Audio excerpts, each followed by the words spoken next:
देखिए पहली बात तो ये है कि खान साहब के दूसरे जो बेल वाले केसेस हैं वो अभी चल रहे हैं। इंशाल्लाह हमें उम्मीद है कि कुछ दिनों में जमानत हो जाएगी।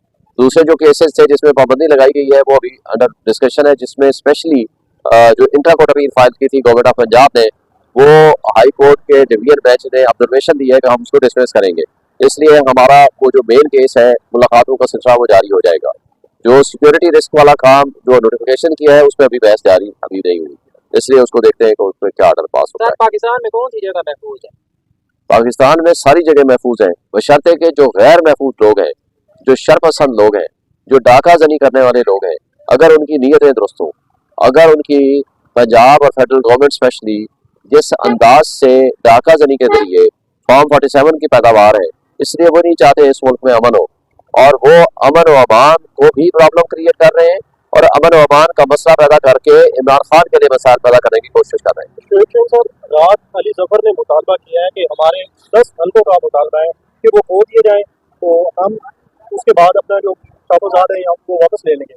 उसके अंदर जो इस्लामाबाद के 3 हल्के हैं, खासतौर पर जो आपका हल्का है, उसका जिक्र ही नहीं किया उन्होंने। क्या इससे आपका जो एक तहरीक है या जो इलेक्शन कमीशन में आपका केस है वो कमजोर नहीं होगा? नहीं, क्यों कमजोर होगा? उन्होंने अगर मिसाल दी है, मुझे नहीं पता कौन कौन से केसेस की है। मैं तो इमरान खान की बात कर रहा हूँ। इमरान खान ने 4 हल्कों की बात की है, उसमें इस्लामाबाद का शामिल है। तो पहली बात। दूसरी बात है कि हमारा शामिल करें ना करें, भाई हमारे पास तो पूरी एविडेंस है, आप लोग खुद गवाह हो, मेरे गवाह तो आप लोग हो। मुझे बताएं इस्लामाबाद के कौन से एरिया पे आप लोग गए हो, कौन से पोलिंग स्टेशन पे गए हो जिसमें से हम हारे हो? कोई एक पोलिंग स्टेशन बता दे जिससे वो जीता हो। ये मेरा कॉन्स्टिट्यूएंसी है जहां हम खड़े हैं, ये रेड। प्राइम मिनिस्टर हाउस के अंदर एक पोलिंग स्टेशन था जिसमें ये डिप्लोमेटिक इनक्लेव, प्रेसिडेंसी के ऑफिशियल्स, प्राइम मिनिस्टर हाउस के ऑफिशियल्स, ये इन लोगों ने वोट डाला, बहुत बड़ी लीड से मैं जीता हूँ। मुझे बता दे कौन सा पोलिंग स्टेशन था जहां वो जीता है। तो जहां वो हार चुका है उसको मैंने 15 दिन पहले चैलेंज किया था, आप अपने फॉर्म ले आए।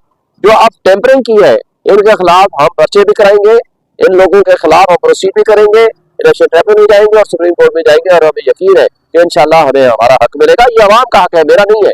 मैंने तो उनको कहा था कि अपने फॉर्म ले आओ, बल्कि कल मैंने चैलेंज किया है, आप अपने फॉर्म 45 ले आए, आकर के कुरान मजीद पे हाथ रख के मस्जिद में कह दें, फसल मस्जिद आ जाए, प्रेस क्लब की मस्जिद में आ जाए, किसी मस्जिद में आ जाए, आकर आप कह दें कि मैं वाकई हारा हुआ नहीं हूँ, तो मैं आपको ये खैरात में दे दूंगा। शोएब शाही साहब, ये बताएं, आप बिल्कुल चैलेंजेस भी दे रहे हैं, मतलब चैनल्स में भी, प्रेस कॉन्फ्रेंस में भी, लेकिन ये बताएं कि अमली इक़दाम कब से शुरू होंगे? क्योंकि अभी तक हमने कोई रिट ऐसी नहीं देखी। आप जो FIR की बात कर रहे हैं, अभी तक FIR लॉन्च नहीं हुई, इस पर कब आप काम करेंगे? देखिए रेट फाइल हो चुकी है, वो रेट मेरी कल सुबह फिक्स है। उसके लिए 2 मेरे प्रेयर्स थे, एक ये है कि वेबसाइट पे सारा रिकॉर्ड लगा दे, पब्लिश कर दें, वो उन्होंने लगा दिया है। कुछ एक्सेस नहीं है, वो शायद कल मेरी बात भी हुई है इलेक्शन कमीशन से, वो कहते हैं एक्सेसिबल बना देंगे। दूसरी बात यह है कि मैंने सर्टिफाइड कॉपीज मांगी हुई है। सर्टिफाइड कॉपीज रिटर्निंग अफसर बदनीयती में मबनी उनकी हरकतें हैं, वो नहीं दे रहा मुझे। कल भी मैंने खत लिखा है उसको कि तुम क्राइम कमिट कर रहे हो, कर चुके हो टेम्परिंग करके, मैं तुम्हारे खिलाफ राइट रिजर्व रखता हूँ टू इनिशिएट द प्रोसीडिंग्स। कल सुबह हाई कोर्ट में मेरा केस लगा हुआ है, रिपोर्टेशन लगी हुई है। अब ये ऑर्डर कल इंशाल्लाह मुझे उम्मीद है हो जाएगा। जो ही सर्टिफाइड कॉपीज मिलती है हम अपने पिटीशंस भी डालेंगे और उसके साथ साथ हम क्रिमिनल केसेस भी डालेंगे। Thank you. अच्छा, ये बता दीजिएगा कि अली अमीन गंडापुर साहब के खिलाफ JUI के एक रहनुमा ने बाकायदा तौर पर इलेक्शन कमीशन के अंदर एक दरख्वास्त दे रखी है। आपको नहीं लगता कि अली अमीन गंडापुर साहब का जो अहदा है KPK का वो खतरे में आ गया है? देखिए ये फरमाइशी दरखास्तें हैं, मैं इनसे पूछता हूँ कि कितने लोगों को आप नाअहल करोगे, कितने लोगों को हटाओगे?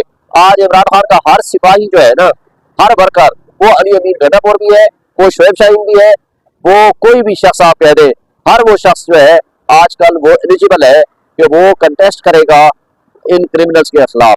तो अगर अली अमीन गंडापुर की जगह पे किसी को भी बिठा देंगे, लिहाजा ये फरमाइशी एप्लीकेशनें हैं, ये उनकी खुद मुख्तारी, एक सूबे की खुद मुख्तारी में दखलंदाजी करने के मुताबिक है, उनको ब्लैकमेल करने के मुताबिक है, लेकिन हमें यकीन है कि उसकी कोई हैसियत नहीं है, वो पिटीशन डिसमिस हो जाएगी। एक्चुअल सिचुएशन ये है कि खान साहब वो इंटरनेशनल के लीडर बन चुके हैं, इंटरनेशनल लेवल के।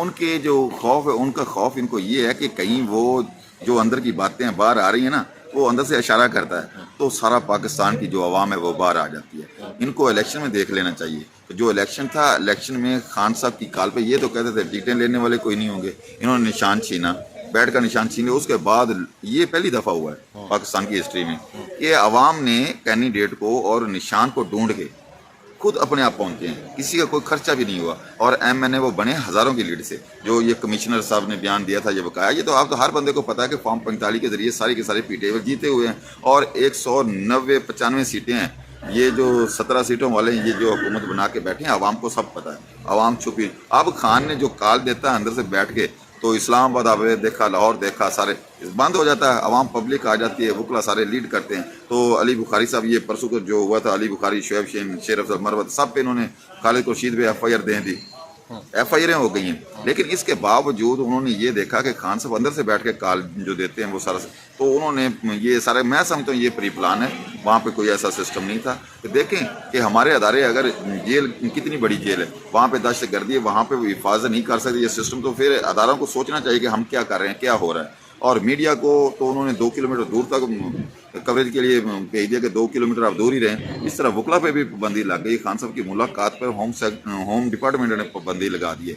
ये देखें, होम डिपार्टमेंट पंजाब ने, होम डिपार्टमेंट पंजाब ने पाबंदी लगा दी है कि खान साहब से कोई मुलाकात नहीं कर सकता। यार ये कैसे सिस्टम ये चला रहे हैं? ये सिस्टम चलने वाला नहीं है। अभी जो हमारे सीनेटर्स हैं, MNA हैं, वो सारे आए हुए हैं और इधर हाई कोर्ट में मौजूद हैं, क्योंकि खान साहब की अभी जो साइफर केस वाली, तोशा खाना वाली वो अपीलें हैं, वो समाअत के लिए मुकर्रर हैं। अभी थोड़ी देर के बाद उसका ट्रायल होना है। तो वो सारे के सारे दोस्त जो थे साइफर और तोशा खाना में जिनमें सजाएं हुई थी, सजा मुअत्तली के खिलाफ, सजा मुअत्तली के खिलाफ है हमारी दूसरा अपीलें हैं वो समाअत के लिए। तो इसमें जो हमारी लीडरशिप है वो सारी की सारी तकरीबन आई हुई है, जिनके मैं कुछ के नाम भी ले देता हूँ।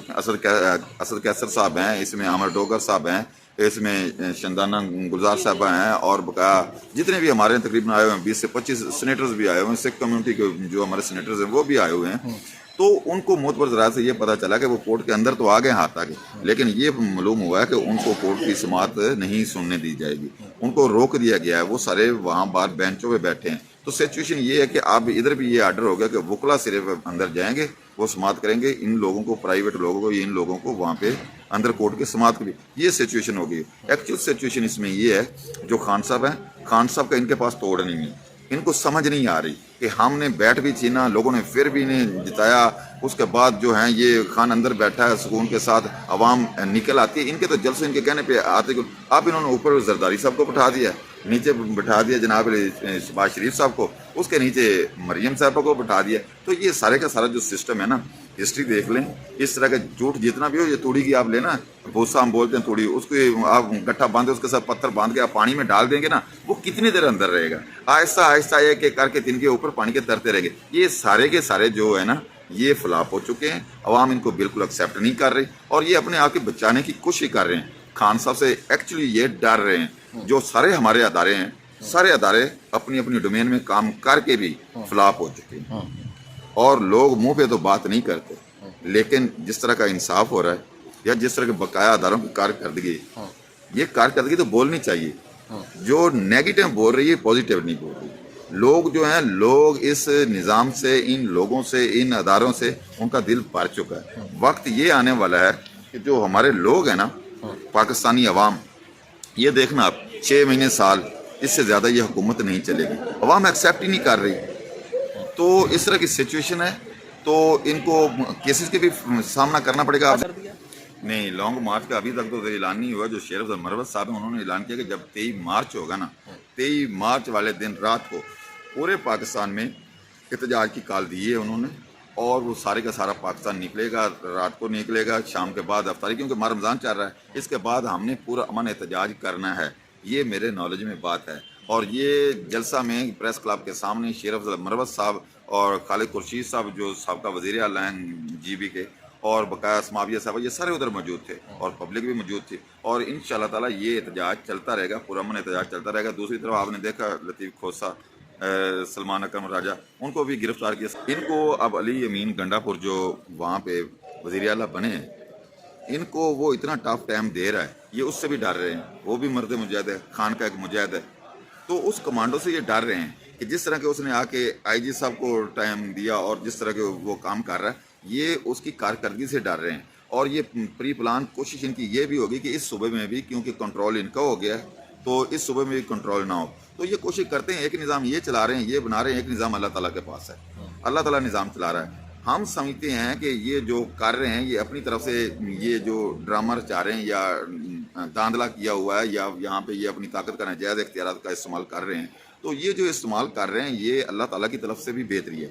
शायद हो सकता है कि जब अगले इलेक्शन हो तो जो ये हमसे इनसे सब लोगों से गलतियाँ हुई हैं कि फॉर्म 45 वाला सिस्टम से 47 वाला, ये भी ना हो, आवाम जो है आवाम इसका मज़ीद अच्छा रिएक्शन देगा और पीटीआई को मज़ीद अच्छे वोट मिलेंगे। और ये जो सज़ाएँ वगैरह दी हैं ये सज़ाएँ रहने वाली नहीं है। आप देखें कि नवाज शरीफ, शहबाज शरीफ, इनको कितनी कितनी सज़ाएँ थी, इनके बेटे जो वो उनको सबकी सज़ाएँ माफ़ हो गई, सबके सब बरी और ज़िम्मा हो गए। आप कबीना देख लें, सारी वजारतें देख लें, उन लोगों के पास इन्होंने उन लोगों को दी हैं जो सारे के सारे हारे हुए हैं।